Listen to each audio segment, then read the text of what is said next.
Assalamualaikum warahmatullahi wabarakatuh. Alhamdulillahirabbil alamin wassalatu wassalamu ala asrofil anbiya'i wal mursalin sayyidina wa maulana Muhammadin wa ala alihi washabbihi ajmain. Amma ba'du. Anak-anak semua, semoga kabarnya dalam keadaan sehat baik semua, dan semoga senantiasa kita diberikan semangat istiqomah dalam belajar, istiqomah dalam menuntut ilmu. Baik, pada kesempatan hari ini Ustadz akan menyampaikan materi hadis ke-44 tentang petaka mengancam orang yang mengangkat kepala mendahului imam. Seperti biasa Ustadz sampaikan atau Ustadz bacakan hadisnya terlebih dahulu yang diriwayatkan oleh Abu Hurairah dari sahabat Abu Hurairah. An Abi Hurairah radhiyallahu anhu anna Rasulullah sallallahu alaihi wasallam qala ama yashal ladzi yarfa'u ra'sahu qabla al-imami ayyuhawwilallahu ra'sahu ra'sa himarin. Ama yashal ladzi yarfa'u ra'sahu qabla al-imami ayyuhawwilallahu ra'sahu ra'sa himarin. Muttafaqun alaih.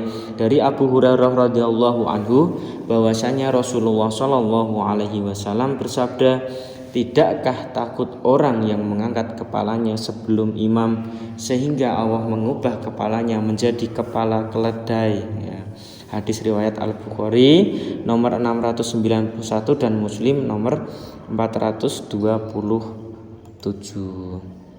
Jadi maksud hadis tersebut adalah mengajarkan adab dalam sholat berjamaah, yaitu tidak boleh mendahului gerakan imam. Saat sholat berjamaah, imam bertugas memimpin, makmum harus mengikuti, bukan mendahului, ya.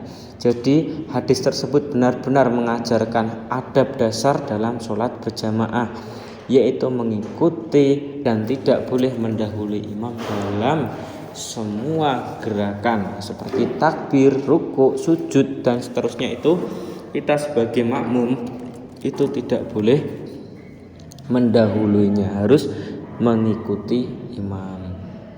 Jika makmum mendahului imam maka sholatnya bisa saja tidak sah, ya. Dengan sengaja mendahului imam, itu jelas-jelas sholatnya tidak sah. Sholatnya tidak sah.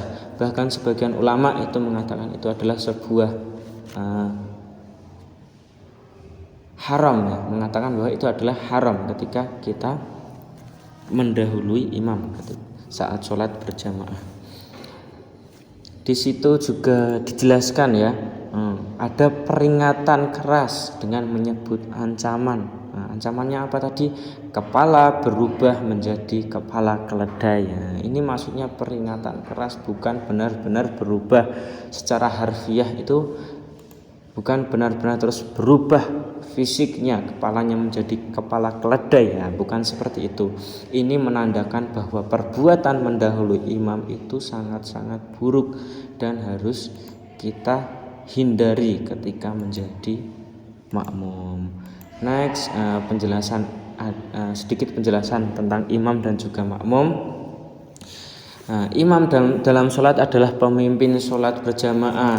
Dalam sholat imam adalah pemimpin sholat, dan makmum orang yang mengikuti imam dalam sholat berjamaah. Seperti yang disabdakan oleh Rasulullah, sesungguhnya imam dijadikan untuk diikuti. Artinya apa?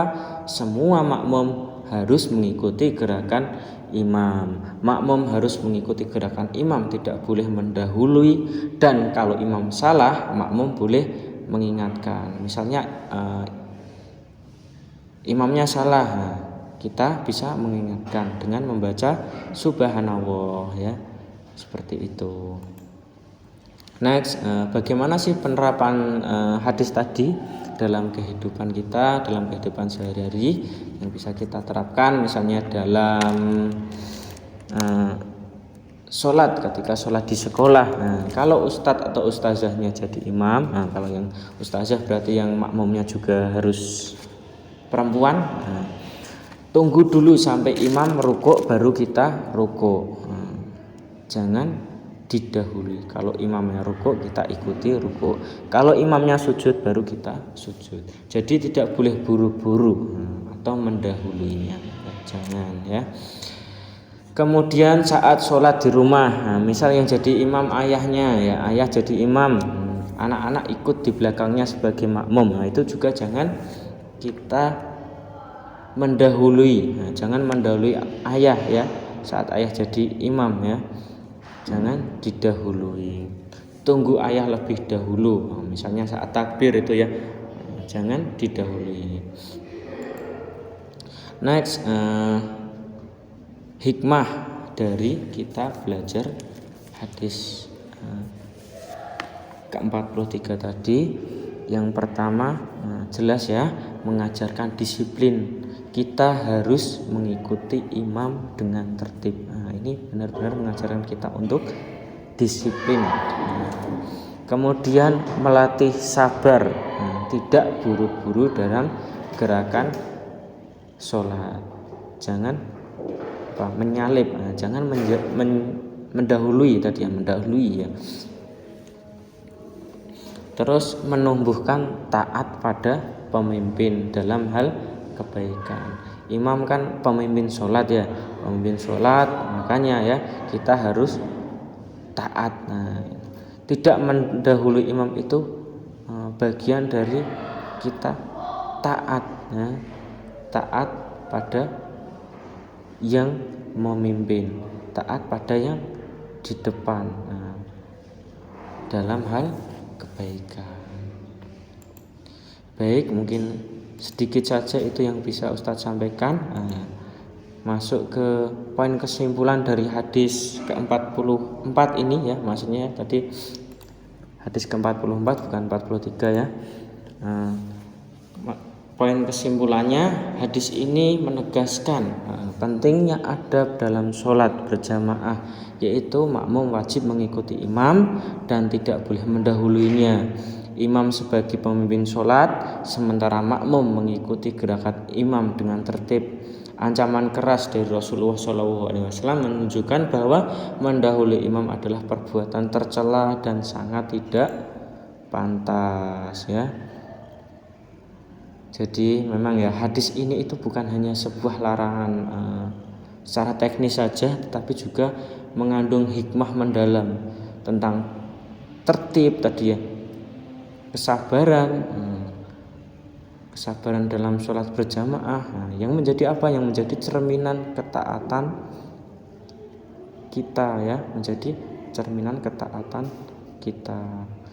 Hadis ini juga menekankan pentingnya mengikuti imam dengan benar tanpa mendahuluinya agar sholat berjamaah menjadi sah dan mendapatkan pahala maksimal serta menjauhkan diri dari ancaman dosa yang sangat serius.